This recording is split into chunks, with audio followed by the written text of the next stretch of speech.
JLR investigates Trump shooter arrested. This guy right here was taken into custody in connection with the failed assassination attempt of Donald Trump at his golf course in South Florida. Who is this guy? Authorities just spoke about taking this man into custody. I want to share that with you right here. Check it out. Units picked up the vehicle. We followed it for a bit. We're able to contain it using some of our bigger vehicles that we use for specialized stops. We got the vehicle stopped. Since then, the FBI and the Secret Service have responded to the scene. It does appear that we certainly have the vehicle involved in the incident at Mar-a-Lago, and we have the suspect that they were looking for. And now the FBI and the Secret Service will take over that investigation. So what's the process with that? Now that you have identified this vehicle, did you take them into custody, or is that all going into the hands of the Secret Service and the FBI? Well, we initially took him into custody and held him till the arrival of the federal authorities.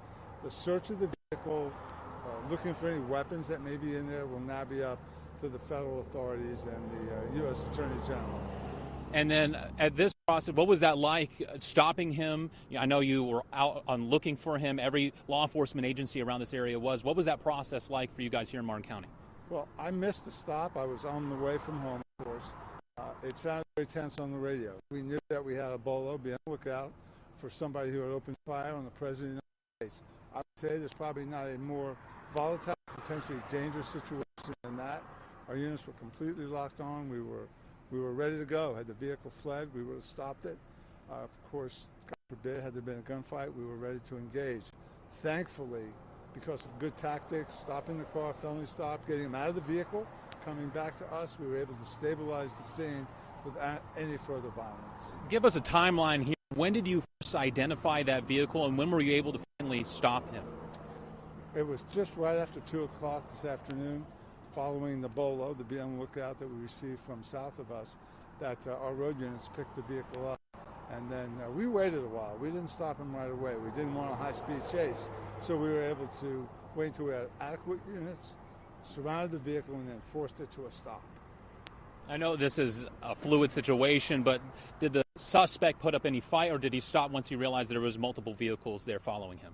We did not give him an opportunity to put up a fight. So we had him contained, forced off the road, taken out at gunpoint, pulled back in what we call a felony stop, and he was safely taken into custody. And as you said, you believe this may be the suspect and the vehicle involved in the incident down in Mar-a-Lago. I know it's still a very fluid situation here. This is the vehicle, and this is the suspect, and he is in custody. So is he in the custody right now at the Martin County Jail, or is he taken somewhere else because of the involvement down in Mar-a-Lago? He is currently in custody by the Martin County Sheriff's Office, my agency, but as soon as the FBI Secret Service are ready, we'll transfer his custody over to them. Final question for you here. Obviously a fluid situation out there on I-95. It's going to be shut down, I would imagine, still for a while. What's the process out there, and what's your warning for drivers headed around this area? Yeah, if you're northbound on I-95 and you're approaching Palm City, we're right here in Palm City, Florida, get off and go to the turnpike. We had to clear the vehicle with an explosive vehicle on loan to us, an explosive dog from the St. Louis County Sheriff's Office. Governor DeSantis made contact with us and let us know we had all the FAP help we wanted. And of course, we're profoundly thankful that we were able to neutralize the suspect and to hopefully increase the safety for President Trump. One other question. Can you tell us what kind of vehicle it was, what you found inside? It was let me leave it at this. It was a dark-colored, middle-year SUV, but I think the specifics will be released by the federal authorities. Sheriff, is there anything else that's important to note about what you guys did here at this scene, or anything else that people need to know out there? Well, what's very important is this. We took as high a profile felon off the streets as is possible. We did it safely. Nobody else was hurt. And I'm thankful to the men and women of the Martin County Sheriff's Office who put their lives really at significant risk. They had no idea what they were encountering. I mean, think about it. They're stopping a car. The bolo is for a suspect who had just fired at the President of the United States with a tactical rifle. It does not get scarier than that. Sheriff, thank you very much. Who is this guy? Where did he come from? Why did he do it? What is going on here? This is appears to be the second assassination attempt in just a few months on Donald Trump. the Secret Service caught this guy before it seems like serious damage could be done. Praying for the Secret Service and Trump. This is wild, folks. But who is this guy? What's his belief system? Where did he come from?